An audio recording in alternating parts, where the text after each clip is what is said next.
Presidente Caramanno, finalmente si parte con la terza categoria, si parte con il campionato juniores, ma anche con il calcio a 5 sia maschile che femminile. Vediamo un po' di fare il punto sulla situazione e il numero delle squadre che compongono i vari tornei. Sì, allora per quanto concerne la terza categoria, le squadre che ad oggi si sono iscritte nella nostra delegazione sono 12.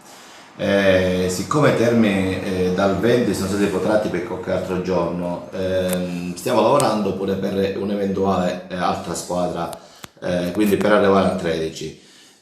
Diciamo che dopo questo travaglio della pandemia, di società che sono fermate l'anno scorso per il coronavirus, quest'anno c'è stato molto entusiasmo, le società stanno ripartendo, già ci sono società che hanno fatto le prime amichevole e quindi pronte, scalpitano per andare in campo. Noi siamo pronti. Il girone ancora è da comporre perché come ben si sa il girone non è solo della nostra delegazione, della nostra provincia, ma potrebbe anche essere composto da società di altre province e qualche altra nostra società andare a giocare in altre delegazioni, come è successo negli altri anni. Quindi non è questa la composizione del girone, ma sono le squadre iscritte nella nostra delegazione.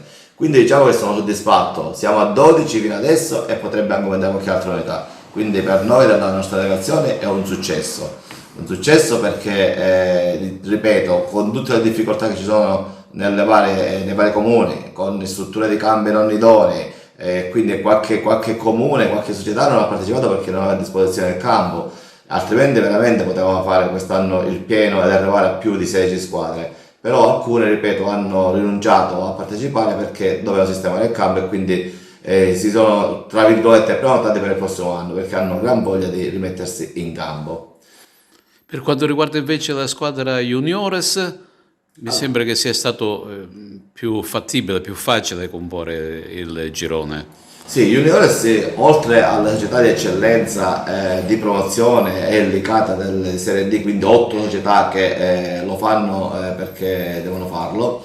Noi quest'anno abbiamo avuto il piacere di avere altre 3 nuove squadre che sono inserite e quindi diciamo che è una bella crescita per il nostro sistema. Abbiamo in più, oltre alle 8 società di eccellenza promozione dell'ICATA, l'Aragona Calcio, poi abbiamo l'Empedoclina, che diciamo è Santa Sofia Licata.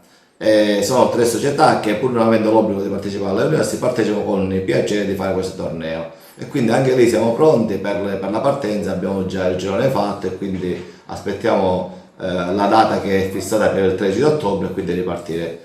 Nelle università il giorno fisso per le partite per tutti è il mercoledì e quindi il 13 ottobre tutto va bene, già siamo pronti per il fischio di inizio per questo nuovo campionato. Per quanto riguarda invece il campionato di calcio a 5 maschile e femminile, novità? Sì, per quanto riguarda il calcio a 5 maschile, l'anno scorso avevamo 3 società iscritte e quest'anno abbiamo 5 società iscritte, quindi anche qua siamo in crescita ed è un bel successo anche in questo settore. Abbiamo il Mempi, Gattopardo Palma, Gemini, Agrigento Futsal e New Star Grotte, quindi diciamo 2 unità in più che ci fanno ben sperare per fare un girone diciamo nella nostra provincia con la possibilità di inserirci nel girone del Caltanissetta, quindi fare un interprovinciale, quindi squadre e girone fatte di società che sono tutti geograficamente molto vicine.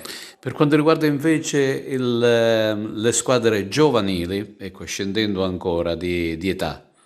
Sì, prima volevo parlare Carmelo pure del calcio a 5 femminile, Sì. della Serie D, perché anche lì abbiamo avuto un aumento. Da 2 società che l'anno scorso avevano dato l'adesione e poi non siamo partiti, siamo arrivati a 3 e forse avremo la quarta società la prossima settimana, quindi raddoppiamo quasi la società. Abbiamo l'Agragas 2018, Santa Sofia Licata, New Star Grotte e poi c'è un'ingogna di un'altra società che ci ha dato diciamo, l'adesione e quindi ha tutte le carte regola per partecipare, solo una cosa burocratica, potremmo essere 4.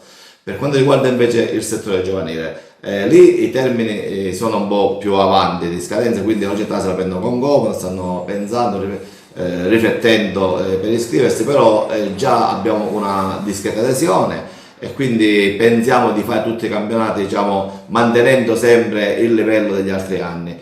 È chiaro che nel settore giovanile c'è un po' di difficoltà, nel senso che fino ai giovanissimi è richiesto il Green Pass e quindi chi ce l'ha gioca, mentre per gli esordi ascendenti il Green Pass non è obbligatorio e lì vediamo che succede, cosa faranno i nostri dirigenti, se riusciranno a fare la squadra, eventualmente ad iscriversi nel nostro campionato. Noi siamo pronti, mettiamo a disposizione tutta la nostra, diciamo, esperienza, il nostro modo di cercare di portare tutti in campo in serenità e tranquillità, e quindi siamo pronti per partire.